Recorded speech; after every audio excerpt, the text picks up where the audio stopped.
What's up everyone, and welcome back to my Echoes of Time channel. Before we begin, please hit the subscribe button today. Let's get started. The Mad King Who Lost America. 15 surprising facts about George III. King George III was America's final king, but he was much more than that. This British ruler, nicknamed as Mad King George, ruled an empire, but he didn't always have control of his body and mind. There is a lot of drama and sorrow in his story. George III was born in London in 1738 and came from a long line of Germanic princes. He was happy to be a British monarch. During his reign, the map of the whole Western world changed many times because of the French Revolution and the Napoleonic Wars. He saw the British Empire develop even as he lost the American colonies. Even though Britain was a major power in the world, George was quite sick and may have gotten it from his parents. George went through times of physical pain and mental instability because of what many people at the time called madness. This was a time when people weren't ready to deal with these kinds of challenges. King George's latter few decades were marked by his lunacy, as it would come to be called. So, George III was more than simply the king who made Americans angry. His body and mind turned against him, and he was a tortured man. Kind of. George may have had mental health problems as early as 1765 and as late as his death in 1820. During these crazy times, George would almost sprint around the castle, seeming to lose all his senses, and his urine would be brown or purple. It's clear that the royal family, the court, and the political class were not happy with this. Historians aren't sure what caused George's troubles, although many think it could have been porphyria, a genetic disease. George became king after his predecessor died in the bathroom. George got the crown directly from his grandfather, George II, after his father died suddenly in 1751. People say that George II didn't see his grandchild very much and that he loathed his son when he was alive. At the age of 22, George finally took over as king from his grandfather. But George III's rise to the throne was not honorable. His grandfather's reign ended when he died while using the toilet. His life almost ended when he was a baby. George III, one of the most important kings in British history, almost died while he was king. He was born 2 months early, in June 1738. Because everyone thought he wouldn't live, a quick baptism was planned for that day. But then he lived. It was very impressive that George lived through a time when a lot of babies died. The early prince lived until he was 81. He spent his last years at a castle, where his oldest son was regent. When the monarch was sick, he often went to Kew Palace outside of London to get away from people. By 1811, though, it was clear that the king was getting worse, not better. So, instead of his father, his oldest son and heir was the regent.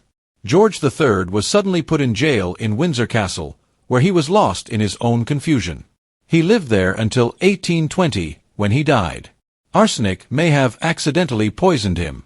Historians don't know exactly what made George sick at the end of his reign. Recently, scientists used chemicals to look at a piece of George III's hair, and the results were interesting. They think that the king's repeated illnesses may have been caused or at least made worse by the unusually high levels of arsenic they found in the hair follicles. Arsenic could have gotten into the king's body in various ways, like through powdered wigs or medicines that doctors might have given him. Historians believe that George's breakdowns were caused by porphyria, which may have gotten worse because of arsenic. He set a higher standard for parents who are too protective. George loved his 6 daughters, but he might have had a hard time with his oldest son. He and his wife, Queen Charlotte, paid a lot of attention to their daughters and offered them the same great education that was usually only given to boys. The problem? He maintained a careful check on his daughters and made it very hard for them to get married. George's oldest daughter was the only one who got married when he was well. It seemed like she married partly to get out of the palace.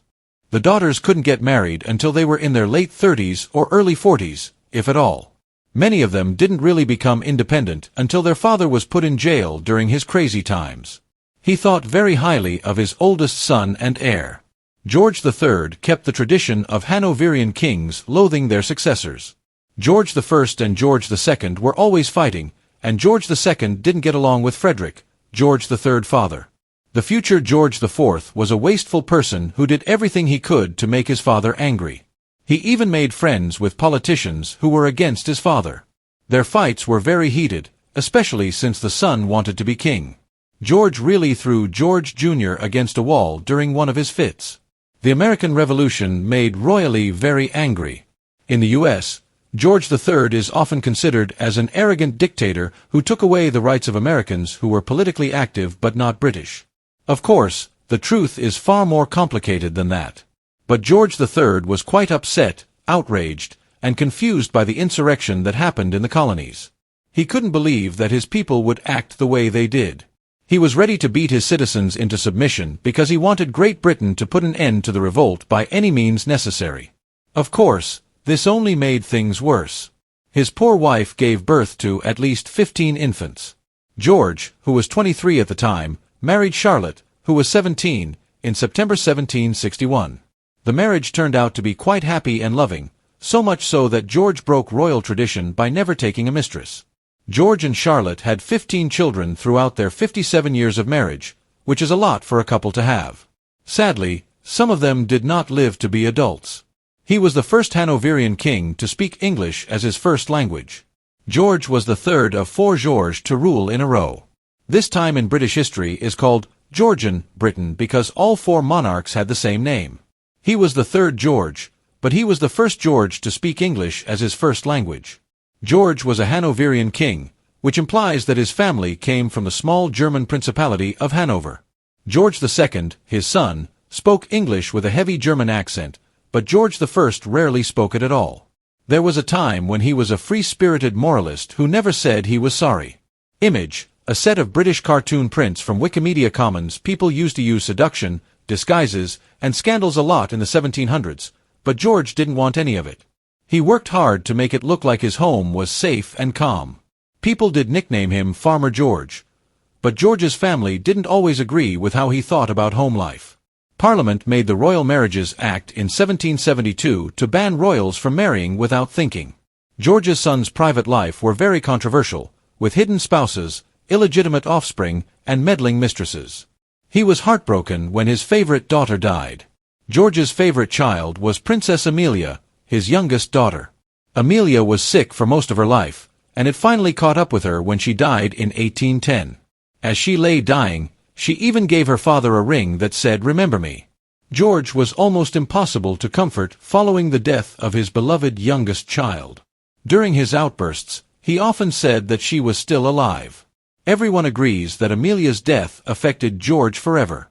It perhaps even caused his terminal illness and the formation of the Regency. Because he was sick, he talked for hours on end. George's constant talking was one of the numerous indicators of his illness, both mental and physical. When the king was sick, his courtiers and doctors noticed that he spoke in a way that didn't make sense. As he became older, it was harder to understand what he meant or even follow his train of thought. In 1819, he talked non-stop for 58 hours, which was the most he had ever talked. He was said to have talked so much that he almost foamed at the mouth. He spent his last years in pain and confusion. George had both mental and physical health issues. His spasms were so strong that attendants had to sit on him to keep him from harming himself. He was in a lot of discomfort and had a lot of aches. George's communication options were very limited, in addition to his physical issues. He went blind because of cataracts, and as he got older, his hearing got worse. This made George's already confused mental state even worse because he couldn't talk clearly. Even though they had 9 sons, they had a hard time finding male successors. George and Charlotte had 9 kids while they were married. 2 of them would later become kings before the monarchy was passed down to a new generation. His oldest son, George IV, became king in 1820, although he had no heirs. His younger brother William took over the crown. William had a lot of children who lived, 10 to be exact, but they were all illegitimate. So, when he died, his 18-year-old niece Victoria, the only living legitimate child of George III, fourth son, became queen and would be for a long time. Queen Victoria would remain in charge until 1901.